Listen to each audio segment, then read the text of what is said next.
नमस्कार, world news में आज पाकिस्तान के खिलाफ हिंदुस्तान का एक और अभियान शुरू हो गया है। पाकिस्तान की करतूतों को दुनिया के सामने उजागर करने के लिए हिंदुस्तान के सांसद और अधिकारियों का डेलीगेशन रवाना हो चुका है।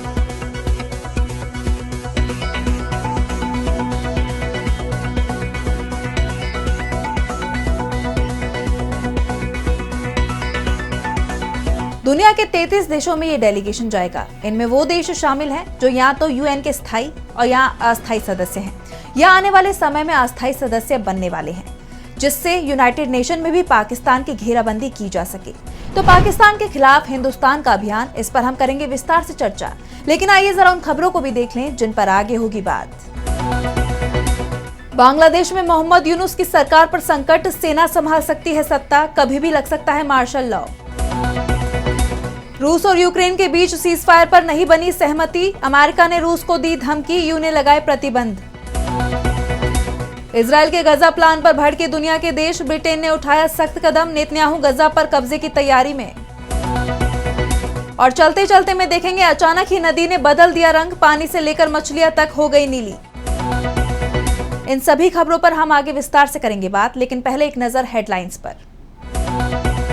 पाकिस्तानी आतंकी आमिर हमजा के घायल होने का दावा, मिलिट्री हॉस्पिटल में भर्ती, हाफिज सईद का करीबी है हमजा, हिंदुस्तान में हमले की रची थी साजिश।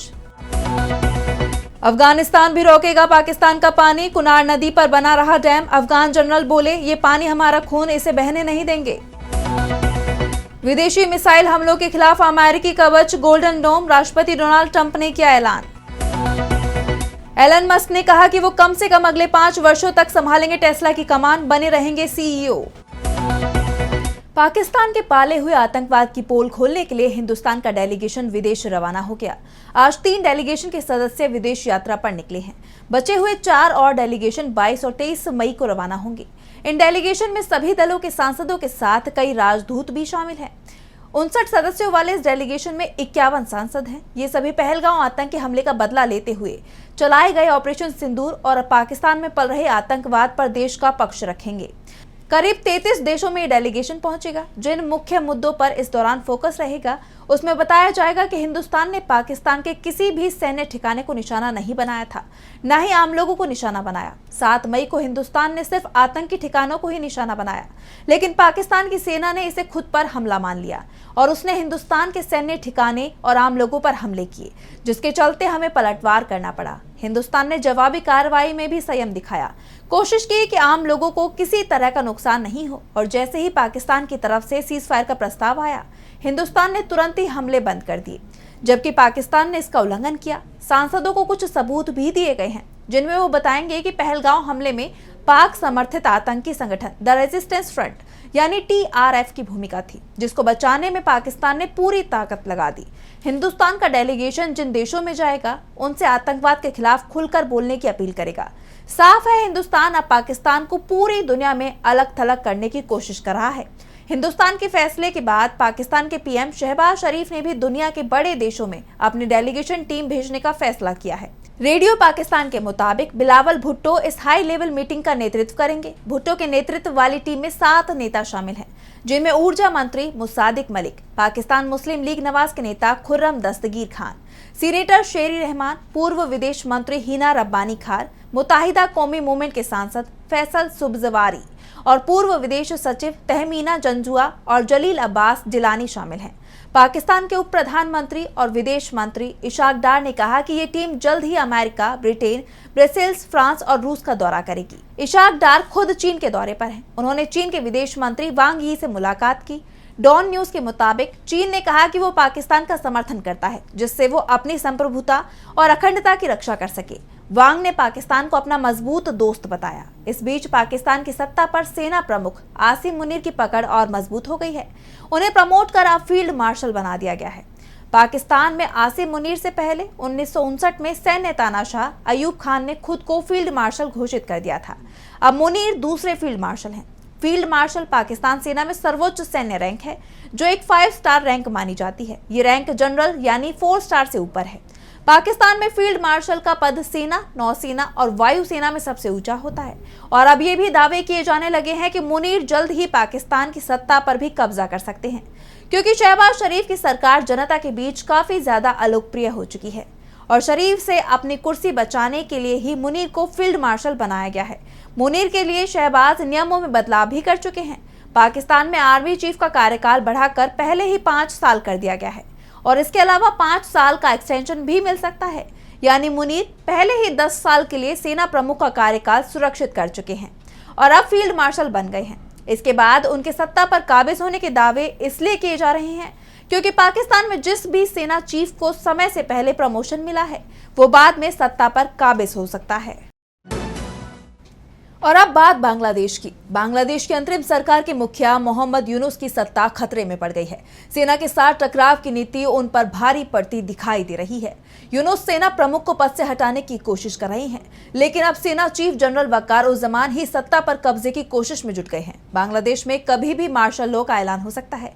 मार्शल लॉ में सत्ता सेना के हाथ में आ जाती है और इसके संकेत भी मिलने लगे हैं। जनरल ज़मान ने सेना के कमांडरों की बैठक बुलाई थी, जिसमें सेना ने आर्मी चीफ को पूरा समर्थन देने का ऐलान किया और सेना चीफ की तरफ से अब यूनुस को बड़ी चेतावनी दी गई है। दरअसल जनरल ज़मान की नाराजगी का सबसे बड़ा कारण यूनुस का विदेशी शक्तियों के हाथों खेलना और सेना के खिलाफ साजिश करना माना जा रहा है। हाल ही में जनरल ज़मान जब रूस की यात्रा पर गए थे तो यूनुस ने राष्ट्रीय सुरक्षा सलाहकार की नियुक्ति कर दी थी। मोहम्मद यूनुस ने अपने विश्वास पात्र खलीलुर रहमान को एनएसए बनाया है। बांग्लादेश में ये पहला मौका है जब एनएसए अमेरिकी नागरिक को बनाया गया है। खलीलुर रहमान अमेरिकी नागरिक हैं और म्यांमार में सैन्य अभियान को लेकर अमेरिकी प्लान में शामिल होने के लिए बांग्लादेश की सेना पर दबाव बना रही हैं। हाल ही में लेफ्टिनेंट जनरल फजलुर रहमान ने खलीलुर रहमान के साथ बंद कमरे में बैठक की थी। रहमान को जनरल ज़मान के विरोधी खेमे का माना जाता है। जो खबर आ रही है उसमें नए एनएसए और यूनुस की कोशिश सेना प्रमुख को हटाने की है और अपनी पसंद के किसी अधिकारी को सेना चीफ बनाने की है। जनरल ज़मान विरोधी जो खेमा है उसकी अगुवाई लेफ्टिनेंट जनरल मोहम्मद फैजुर रहमान कर रहे हैं। आर्मी चीफ चाहते हैं कि यूनुस जल्द से जल्द चुनाव कराएं ताकि निर्वाचित सरकार सत्ता में आए, जबकि यूनुस किसी न किसी बहाने चुनाव टालने की कोशिश कर रहे हैं।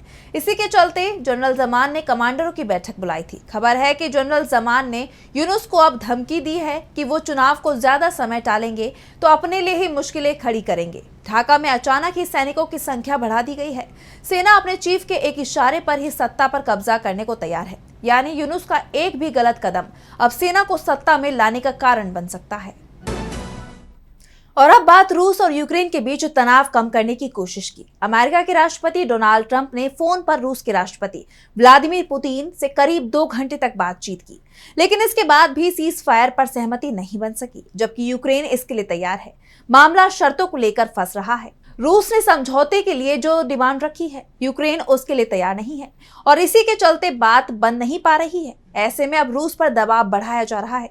यूरोपीय संघ, ब्रिटेन और अमेरिका ने रूस के खिलाफ एक्शन लेने की तैयारी कर ली है। यूरोपीय संघ और ब्रिटेन ने रूस के खिलाफ नए प्रतिबंध लगा दिए हैं। गौर करने वाली बात यह है कि यूरोपीय संघ ने अमेरिका के इसमें शामिल होने का इंतजार भी नहीं किया। हालांकि अमेरिका ने भी रूस पर प्रतिबंध लगाने की धमकी दे दी। लंदन और ब्रुसेल्स का कहना है कि नए प्रतिबंधों के जरिए मॉस्को के तेल टैंकरों और वित्तीय कंपनियों के शैडो फ्लीट को निशाना बनाया गया है, जिनकी वजह से रूस युद्ध के दौरान लगाए गए प्रतिबंधों के प्रभाव से बचता रहा है।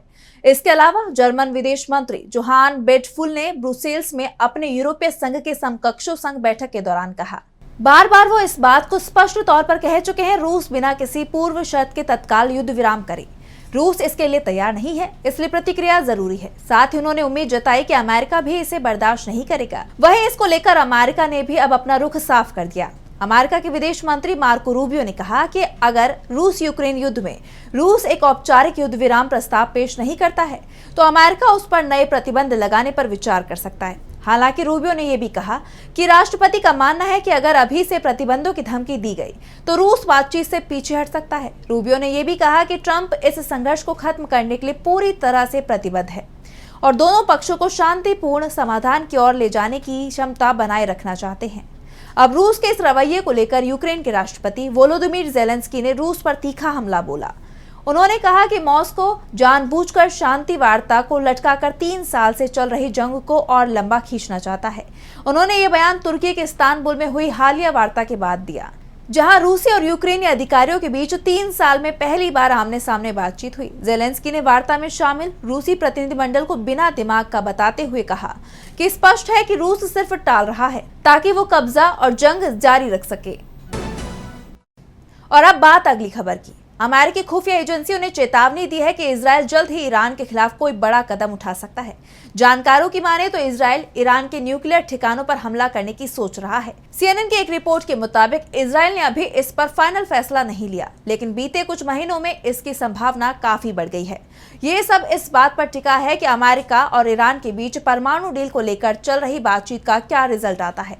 अगर ये डील ईरान को यूरेनियम प्रमोशन रोकने में नाकाम रही तो इजरायल के हमले का खतरा और बढ़ सकता है। अमेरिकी खुफिया सोर्सेस का कहना है कि इजरायल ने हाल ही में एक बड़ी एरियल प्रैक्टिस की है और अपने हवाई हथियारों को दोबारा तैनात किया है। कुछ अधिकारियों को लगता है कि ये मिलिट्री अटैक से ज्यादा ईरान पर दबाव बनाने की चाल हो सकती है।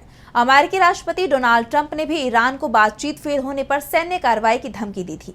मार्च में ट्रंप ने ईरान के बड़े नेता अयातुल्ला अली खामेनेई को चिट्ठी लिखकर 60 दिन का समय दिया था और अब सिर्फ कुछ हफ्ते बचे हैं। उधर गजा में हालात काफी खराब है। इजरायल ने वहां नए ग्राउंड ऑपरेशन शुरू किए और थोड़ी बहुत राहत सामग्री भेजने की इजाजत दी है। इजरायल का कहना है कि हमास के आतंक को रोकने और अपनी सिक्योरिटी के लिए जरूरी है, मगर इन हमलों में सैकड़ों फिलिस्तीनियों की मौत से दुनिया भर में चिंता बढ़ गई है। यूरोपीय संघ के 17 देश जैसे स्पेन, फ्रांस, जर्मनी और स्वीडन ने इजरायल पर मानवाधिकार तोड़ने का आरोप लगाया है और यूरोपीय यूनियन इजरायल समझौते की जांच की मांग की है। ब्रिटेन ने इजरायल के साथ फ्री ट्रेड की बातचीत रोक दी है और वेस्ट बैंक में इजरायली बस्तियों पर बैन लगाने की तैयारी कर रहा है। फ्रांस ने फिर से फिलिस्तीनी राज्य को मान्यता देने की बात कही है और कनाडा ने भी इजरायल की सैन्य कार्रवाई और सहायता रोकने की आलोचना की है। गजा का मानवीय संकट और इजरायल ईरान का तनाव अब पूरी दुनिया का ध्यान खींच रहा है।